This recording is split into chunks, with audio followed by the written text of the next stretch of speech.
Kom ons maak oë toe, dan bid ons saam voordat ons lees. Hemelse Vader, vanoggend sing ons aan U al die lof en die eer.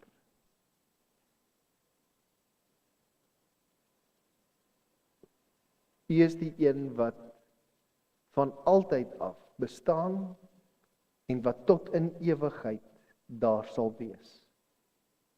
Ons prys U in aanbidding. Ons besing U majesteit, U koningsheerskappy in die hemel en ook op die aarde, waaraan daar, so het ons ook bely vanoggend, geen einde sal wees nie. Here, wanneer ons so deur 'n week van werk en skool en gesin en probleme en siekte en vreugdes en gejaagdheid geworstel het, dan het ons nodig om weer vanoggend net ons fokus in te stel op die een ding wat werklik belangrik is. En dit is die feit dat ons aan U behoort, ons is U eiendom, Here. U is die heerser van hierdie wêreld. En al het ons dit iewers in die week dalk gemis, al het dit vir ons gevoel dat dit dalk anders is. Al was ons dalk so besig dat ons nie werklik aandag gegee het en gefokus het op U nie. Kom ons vanoggend opnuut terug na U woord toe. Na ons eeueoue geloofsbelydenis wat sê dat ons glo in 'n drie-enige God wat teenwoordig is op hierdie aarde, wie se koningsheerskappy hier gevestig is en aan wie ons behoort. Ons wil U aanbid vanoggend, Here, en ons wil vra dat U soos altyd ook deur U woord en U Gees met ons sal praat. Ons sal help, Here, om U stem te hoor in 'n deurmekaar wêreld, 'n wêreld wat op sy kop gekeer is. En waar dit vir ons partykeer so maklik voel, asof ons maar net wil moed opgee. Vanoggend, Here, ons fokus weer op U, die Heilige. En daarom vra ons, soos wat U eens die brood gebreek het, daar langs die see van Galilea en die skare gevoed het, dat U ook vanoggend U woord vir ons sal breek en ons geestelik sal voed. Amen.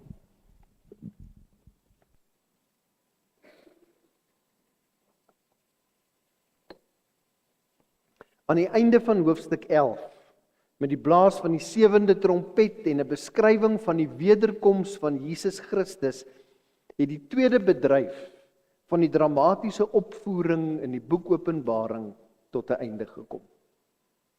Wanneer die gordyn vanoggend gelig word en die derde bedryf in hoofstuk 12 begin, is daar 'n ewige oorlog op die verhoog aan die gang. 'n Oorlog wat gaan voortduur tot aan die einde van die opvoering. In die verloop van die derde bedryf maak 'n paar vreemde karakters hulle opwagting op die verhoog.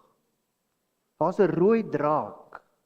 Daar's 'n dier met 7 horings en 10 koppe. Nog 'n dier wat soos 'n skaap lyk, maar soos 'n draak praat. En 'n ou dronk prostituut. Gelukkig hoef ons hulle nie almal op een slag te trotseer nie. Vanoggend net hoofstuk 12. Kyk, in die geskiedenis van die wêreld is daar 'n groot oorlog tussen die bose en die kerk, die gelowiges, aan die gang. Dit was nog altyd so. Daar's eintlik, as ons daaroor praat, moet ons sê, daar's niks nuuts aan nie. Die bose en die gelowiges is nog altyd in 'n stryd met mekaar. In hoofstuk 12 en hoofstuk 13 teken vir ons die agtergrond van hierdie oorlog. En dit alles begin by Kersfees, by die geboorte van Jesus Christus. Ek lees saam met julle van vers 1 af. Toe het daar 'n indrukwekkende teken in die hemel verskyn. 'n Vrou, bekleed met die son, met die maan onder haar voete en op haar kop 'n kroon van 12 sterre. Sy was swanger. En omdat sy in kraam was, het sy van geboortepyn geskree. En 'n ander teken het in die hemel verskyn. Kyk, daar was 'n groot vuurrooi draak met 7 koppe en 10 horings, en op sy koppe 7 krone. Sy stert het 1/3 van die hemelse sterre saamgesleep en dit op die aarde neergegooi. Die draak het toe voor die vrou wat op die punt gestaan het, wat op die punt was om geboorte te skenk, gaan staan om, sodra sy geboorte skenk, haar kind te verslind. Sy het geboorte geskenk aan 'n manlike kind, bestem om al die nasies met 'n ysterstaf te regeer. En haar kind is weggevoer na God en sy troon. Die vrou het egter die woestyn ingevlug, na 'n plek wat daar vir haar deur God gereed gemaak is, sodat hulle haar daar 1260 dae lank kon versorg. En daar het oorlog uitgebreek in die hemel. Michael, dis die aartsengel, en sy engele het teen die draak oorlog gevoer. Die draak en sy engele het ook oorlog gevoer, maar was nie sterk genoeg nie. Daarom was daar nie meer vir hulle plek in die hemel te vind nie. Die groot draak, die slang van weleer, wat duiwel en Satan genoem word, die verleier van die hele bewoonde wêreld, is toe uitgegooi. Hy is op die aarde neergegooi en saam met hom ook sy engele.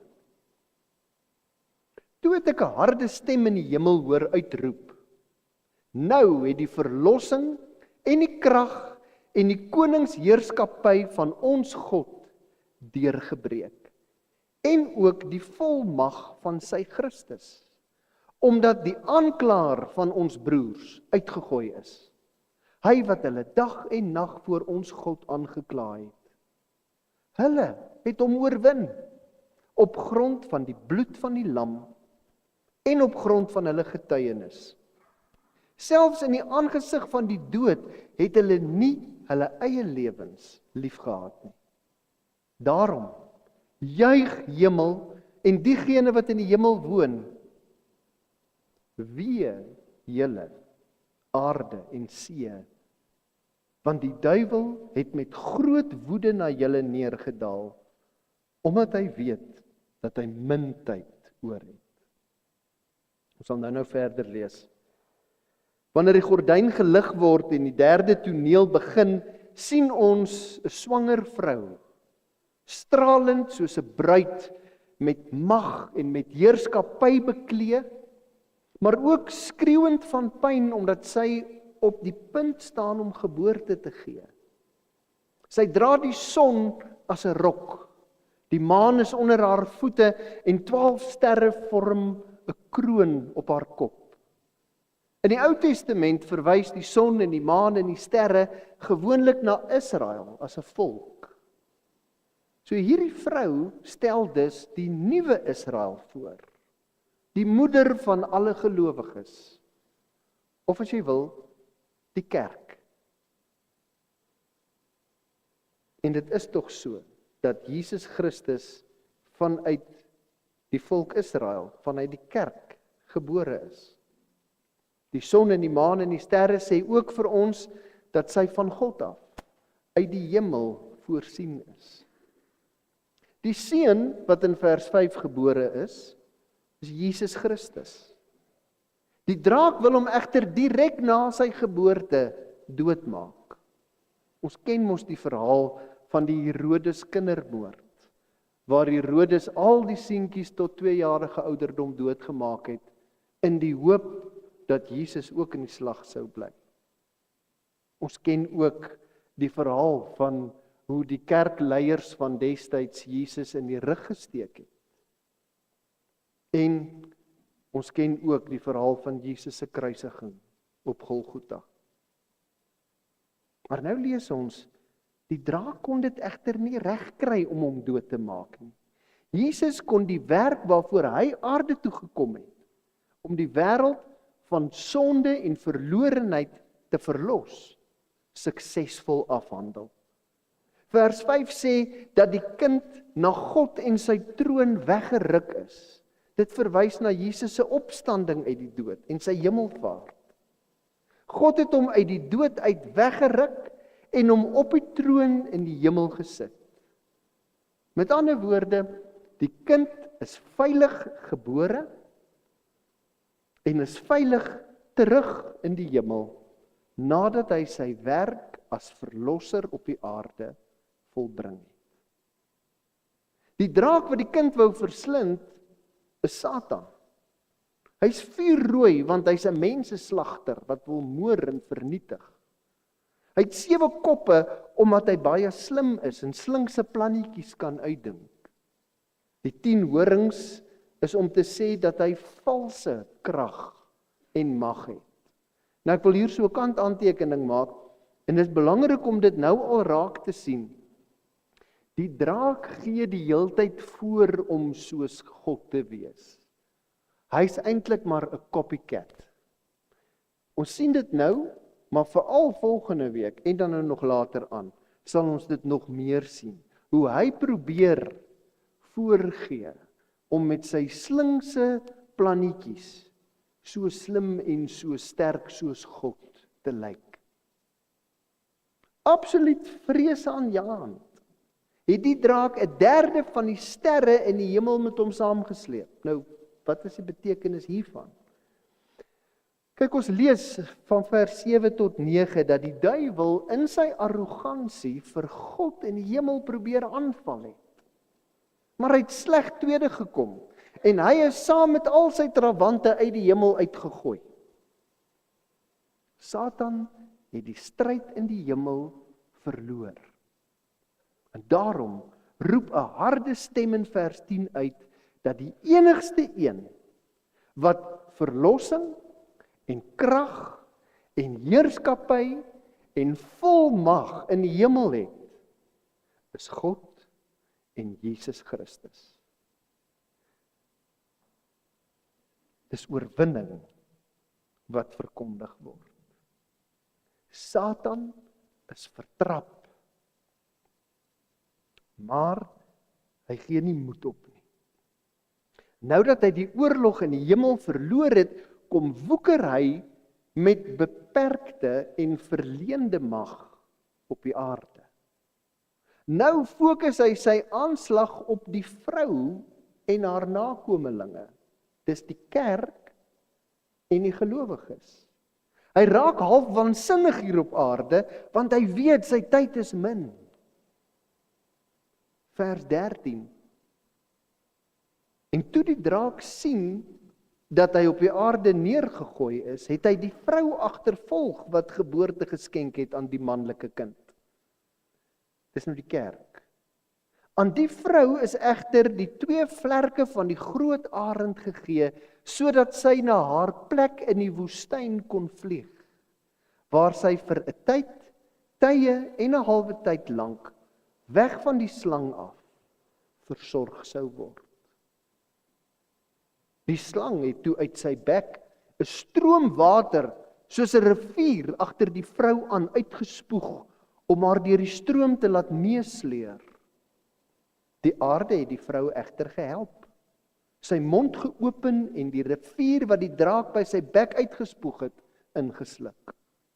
Die draak was woedend vir die vrou en het weggegaan om oorlog te voer teen die res van haar nageslag, wat die gebooie van God nakom en vashou aan die getuienis wat Jesus gelewer het. En dan die skarniervers, toe het hy op die strand by die see gaan staan.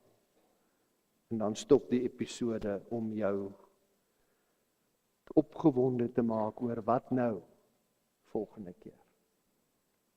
Die woestyn waarin die vrou met die arendsvlerke gevlug het, is nie negatief, moenie negatief geïnterpreteer word nie.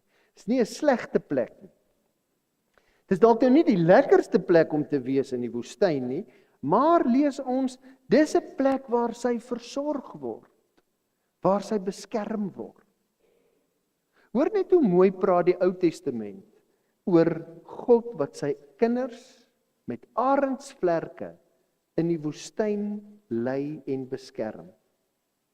In Eksodus 19 vers 4, dis na die uittog uit Egipte, toe die volk by Sinaï berg kom, sê God vir Israel, julle het self gesien hoe ek julle op arendsvlerke gedra en julle na my toe gebring het. Hierdie pragtige beeldspraak word geïllustreer, 'n prentjie word daarvan geteken in Deuteronomium 32 van vers 10 af. Hy, dis God, het sy volk in 'n woestynland gevind. Hy het hom omring, hom versorg, hom beskerm soos die appel van sy oog. Soos 'n arend sy neskuiken aanspoor, bo sy jong kuiken fladder, sy vlerke oopsprei en hom vang, hom op sy penvere dra, het net die Here hom, Israel, gelei. Die woestyn is die vrou of dan die kerk se woonplek. Omdat slegs God vir haar kan sorg en niemand of niks anders uit hierdie onherbergsame omgewing vir haar tot hulp kan kom nie. In die swaar kry en die vervolging, die 1260 dae, versorg en voed God ons in die woestyn. Ek wil dit weer 'n keer sê, ek het 'n paar weke terug daaroor gepraat. Daar's 'n baie sterk verband tussen dit wat in Openbaring gebeur en die boek Eksodus, wat vertel van die uittog uit Egipte. Kyk, God het die Israeliete uit Egipte verlos, maar toe is hulle nie oornag in die beloofde land nie. Hulle moes 40 jaar deur die woestyn trek. Dit was maar moeilike jare gewees. Maar God het vir hulle gesorg. En uiteindelik het hulle in die beloofde land aangekom. Ons is reeds verlos. Jesus Christus het die Satan, ek wil nou, Johannes sal nie daarvan hou dat ek sy beeld verwoes nie, die Satan se penvere uitgetrek.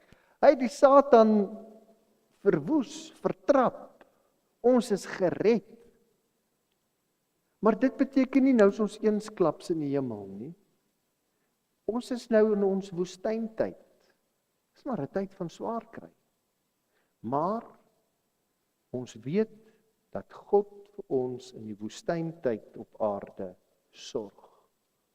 Ja, ons kry swaar, mense word siek, mense gaan dood, ons beleef aan ons eie lywe daardie woestyntyd.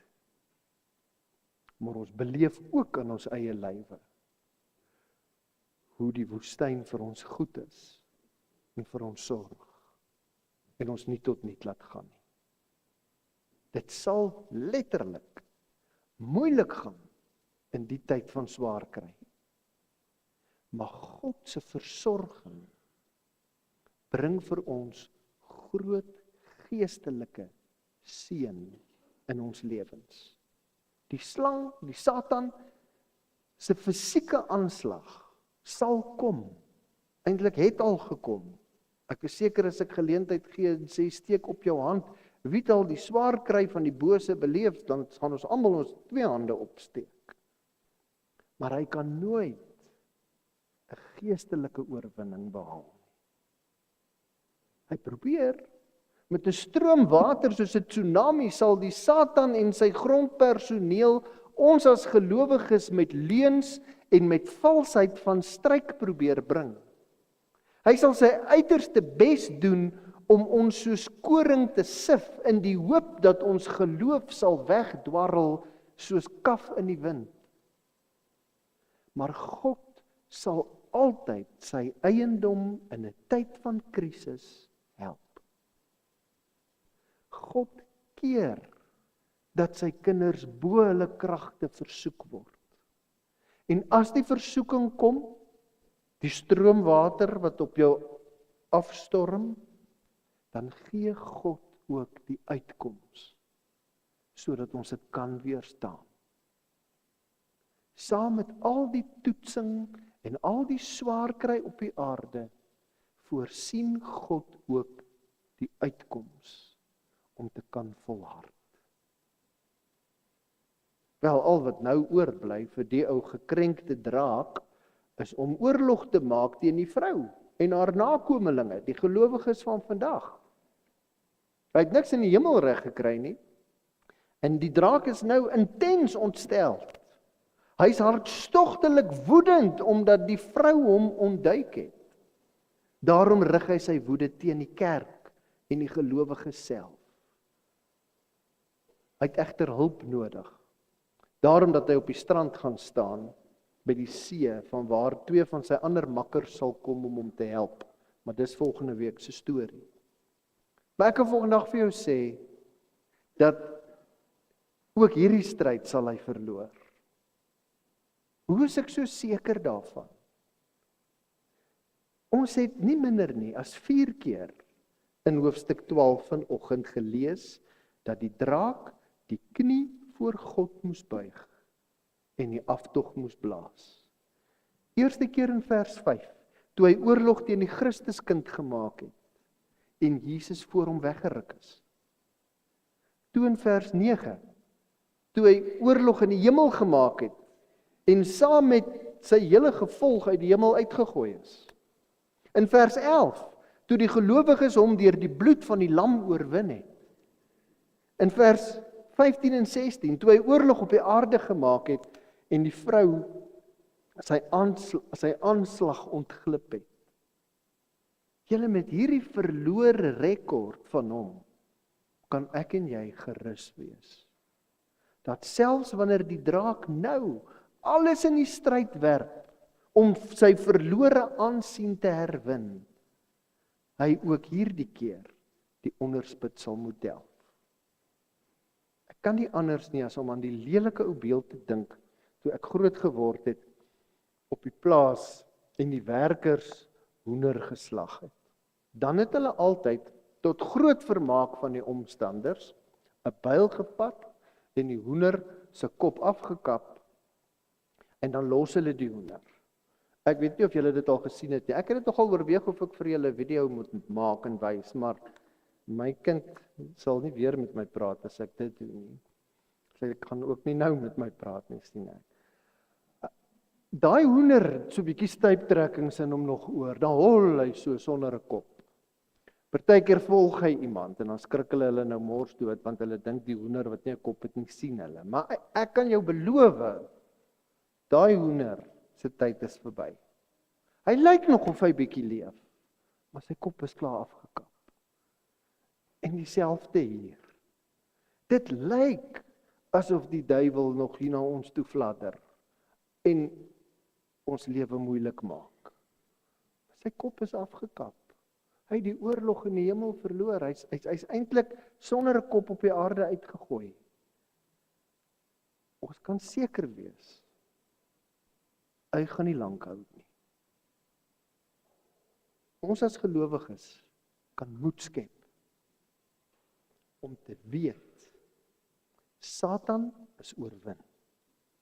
Saam met die hemelkoor kan ons lustig sing en God prys, omdat die lam die oorwinningsprys betaal het.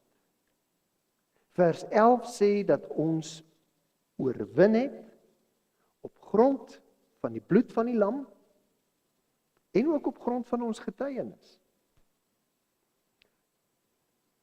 Terselfdertyd moet ons egter weet en leef met die erns dat die Satan wel oorwin is, maar dat hy gekwes is. Daarom loods hy met nuwe venyn en woede 'n finale aanslag op die kerk en haar lidmate.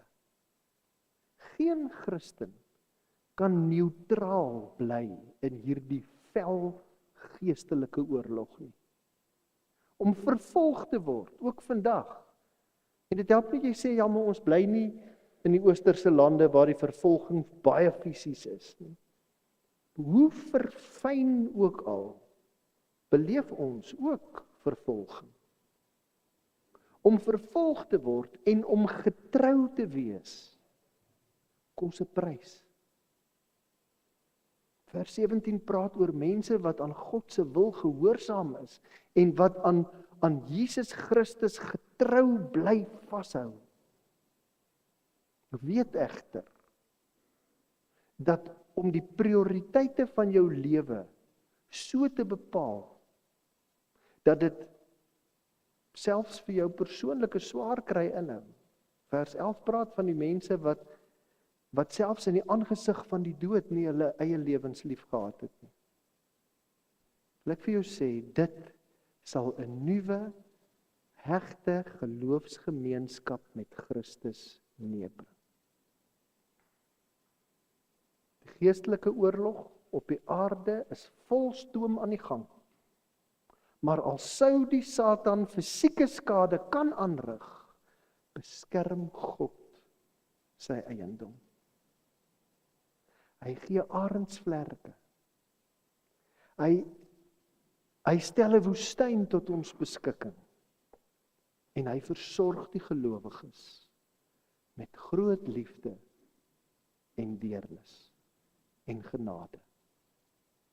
Al is die aanslae en die swaar kry hoe verbloem, hoe gesofistikeerd in ons tyd, weet ons as gelowiges waarheen ons op pad is.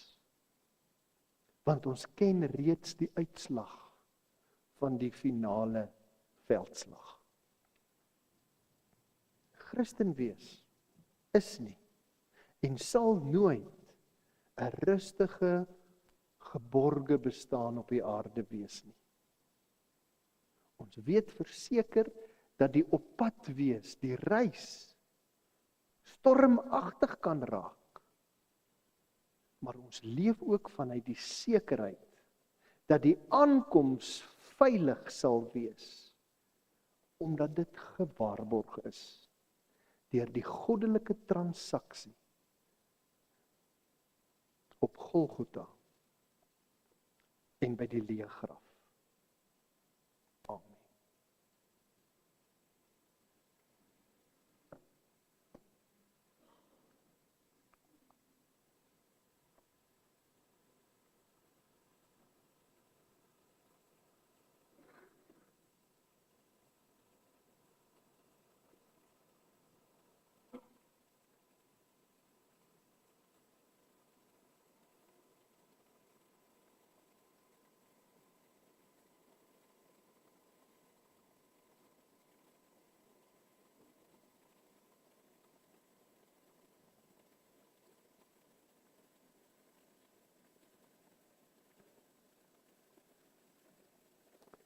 Here, as ons vanoggend bid, dan bid ons vanuit die woestyn. Ons elkeen beleef die swaar kry van die lewe op verskillende maniere. Maar elkeen van ons wat gehoorsaam aan u wil en getrou aan Jesus Christus vasklim, weet, dis nie maklik nie.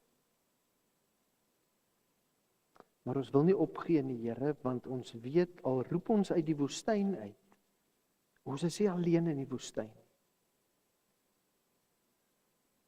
Ons aardse reis is 'n plek waar u deur u Gees by ons is, waar u ons beskerm, waar u ons vashou. Soos daai arend wat die een oomblik nog bo die neskuiken fladder en dan onder hom inskuif en hom weer 'n end dra as hy sukkel om te vlieg. So weet ons, Here, dra u ons. U is onder ons. Maar u is ook bo oor ons om ons te beskerm. Ons loof en prys u naam.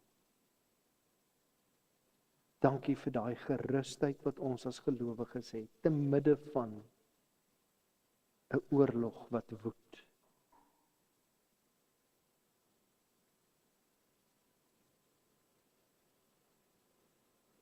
Vanoggend bid ons en vra Here dat U vir ons sal help om te volhard tot op die einde. Ons vra Here dat U ons sal help om vas te hou aan U wil, om daaraan gehoorsaam te wees en om altyd ons geloof in Jesus Christus belangriker te stel as enigiets anders. Lei ons op hierdie pad, Here, weekliks tydens ons woestynpad, is daar geleenthede wat die ou duiwel riviere waters in ons rigting spoeg. Juis om ons te sif. Juis om ons van ons geloof te laat probeer afsien. Maar U is die een wat ons beskerm. Ons wil vashou aan U, Here. En wanneer ons hand gly, dankie dat ons weet, U hou ons vas.